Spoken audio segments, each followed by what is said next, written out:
आदाब, नमस्कार। The red mic में आपका स्वागत है। मैं हूं सौरभ शुक्ला। पीएम मोदी लगातार 2 दिन से अपील कर रहे हैं कि सोना ना खरीदें, पेट्रोल डीजल का कम इस्तेमाल करें, पब्लिक ट्रांसपोर्ट लें, तेल कम खाएं। यानी जो खाने में आप तेल खाते हैं, जो रिफाइंड ऑयल वगैरह वगैरह, वो कम खाएं।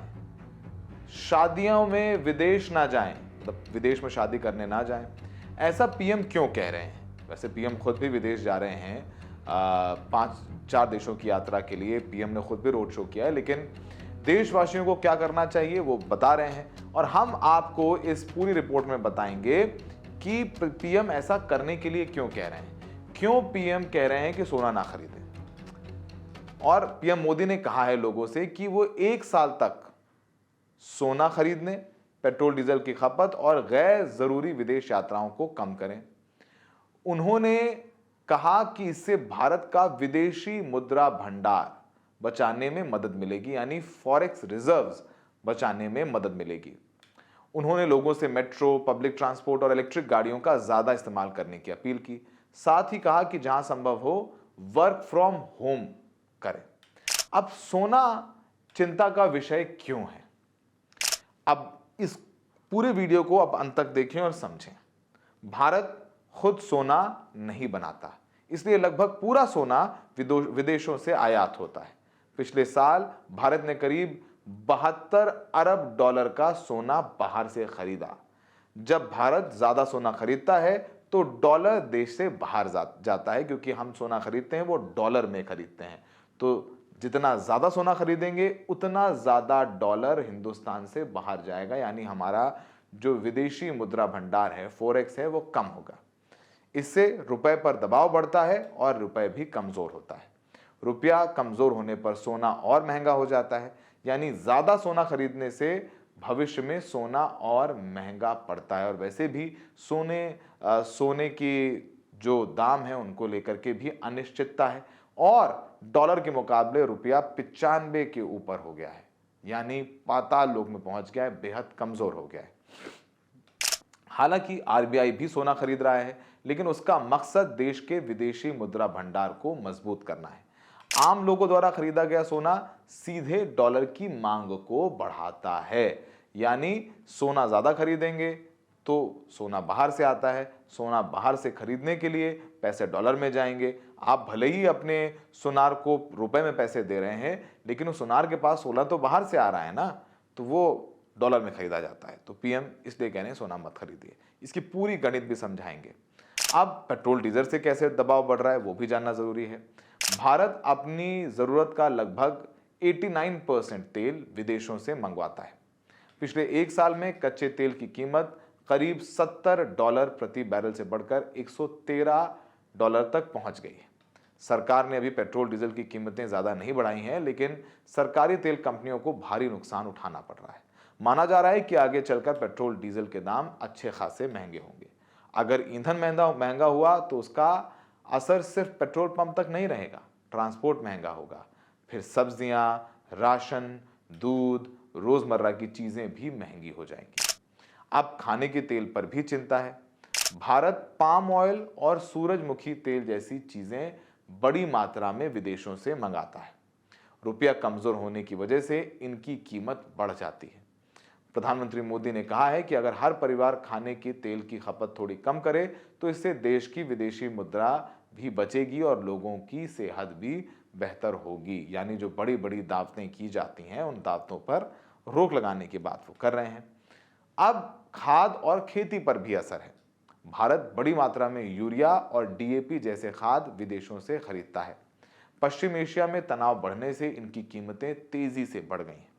भारत की खेती काफी हद तक खाड़ी देशों से आने वाली गैस और खाद पर निर्भर है।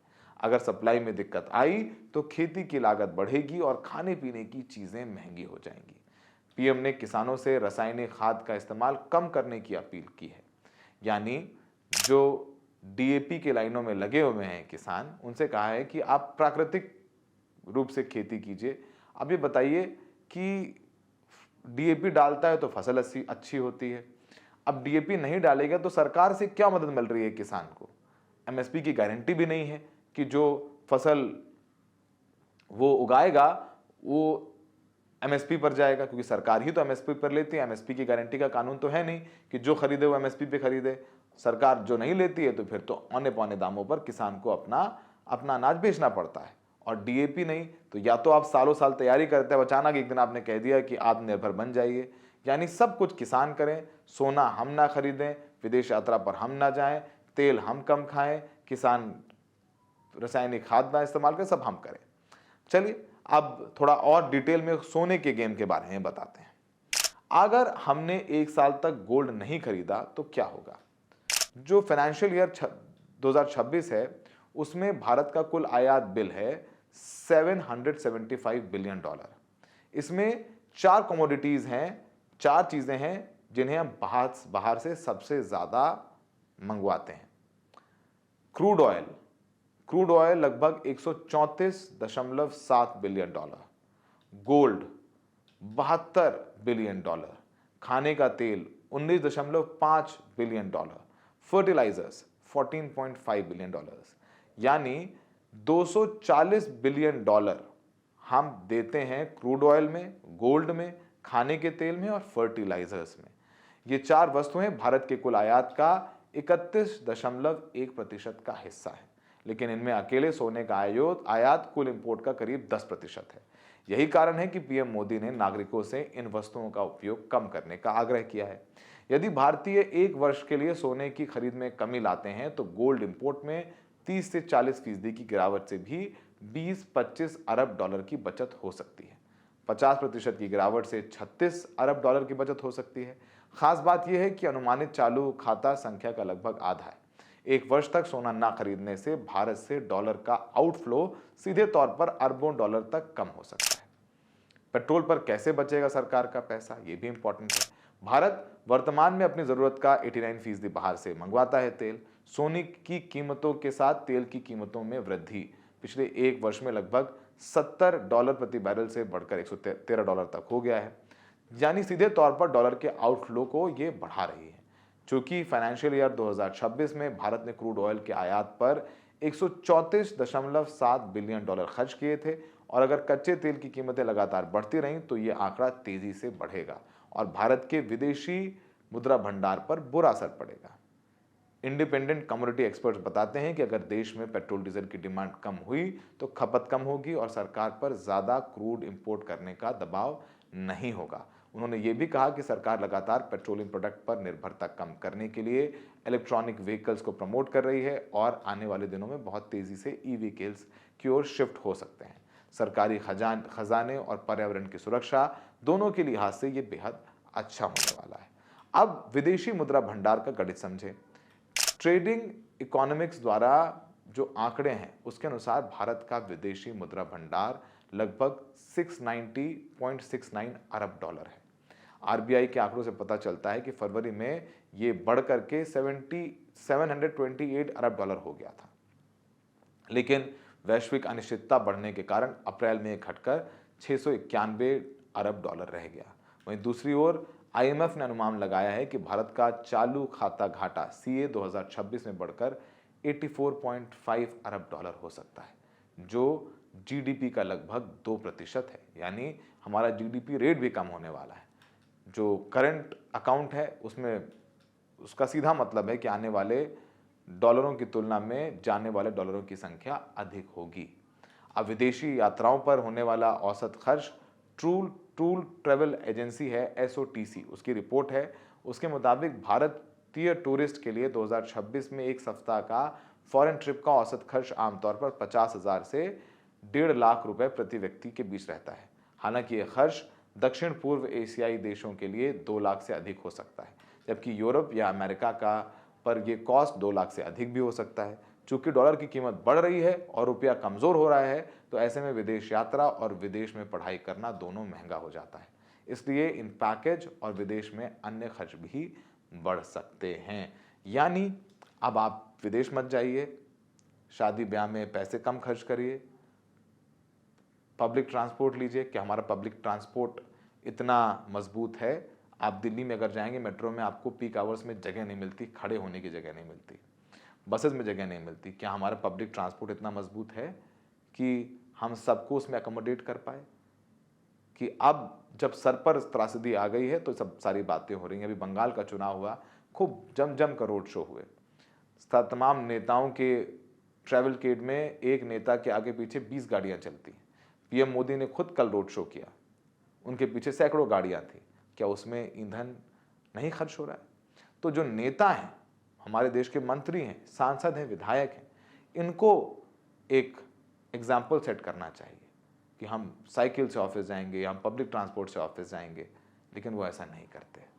हमें लगा कि पूरा गणित आपको समझाना चाहिए। कुछ रिएक्शंस आए हैं, उनके साथ हम आपको छोड़े जाते हैं। इसमें बहुत ज़्यादा इफेक्ट पड़ जाएगा, क्योंकि सोना एक ऐसी चीज़ है जो आम आदमी को मुसीबत के समय निकालने के लिए बहुत काम आता है और हर कोई इससे अटैचमेंट रखता है। आम आदमी हर कोई इसको परचेज करता है।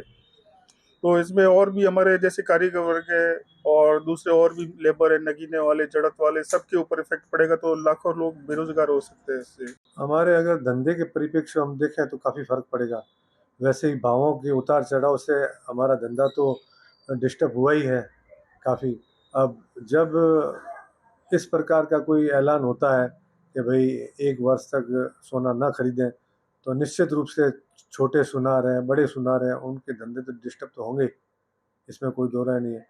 अब मोदी जी का जो अब देश के हित में सोचना उनका अलग नज़रिया है, लेकिन हमारे व्यापारिक दृष्टिकोण से देखें तो व्यापारी वर्ग को काफ़ी नुकसान होगा इससे। मोदी जी की बात है, वो हमारे प्रधानमंत्री, हम उनकी बात को मान्यता देता हूँ कि सोने को आप थोड़ी सी सोने में खरीदारी कम कीजिए। बंद करना ये कोई सही उपाय नहीं है, बंद पूर्ण तो हो भी नहीं सकता। भारत में किसी, चाहे हिंदू हो चाहे मुसलमान हो, उनकी शादियों में सोने के गहने चाहिए होते हैं। हाँ, ये बात हम मोदी जी का तर्क मान सकते हैं कि कुछ इसमें कम कर सकते हैं, पर पूर्णतः बंद करना ये असंभव है। वो तो सही है, ये तो हमें शादी ब्याह में तो लेना ही पड़ेगा, जितनी हस्ती होती होगी उतना लेना पड़ेगा, बंद नहीं होगा, करेंगे भी नहीं। सोना चांदी खरीदना चाहिए, शादी ब्याह में देवा कहीं बच्चिया ने। पहली बात तो साल के अंदर अप्रैल मई जून ये 3 महीना हमारा शादी का सीजन रहता है और सबसे ज्यादा ज्वेलरी ये 3 महीने में बिकी जाती है। ठीक है, धनतेरस एक दिन के लिए होता है, लेकिन ये 3 महीना जो शादी का सीजन रहता है तो हमारा पूरा डिपेंड हम इसके ऊपर रहते हैं, अप्रैल मई जून। लेकिन अभी उन्होंने स्टार्टिंग ये लगा दिया है कि 1 साल ज्वेलरी मत परचेस करो, तो इसका इफेक्ट 100% ग्राहक के ऊपर होगा। क्योंकि क्या उनकी बातें अभी मानते, हम भी मानते मोदी जी को, ऐसा नहीं कि नहीं मानते, लेकिन जब भी कोई ऐसी बात होती है तो हमको विश्वास में उन्होंने लेना था, लेकिन नहीं लिया। ये बात बहुत सरासर गलत है।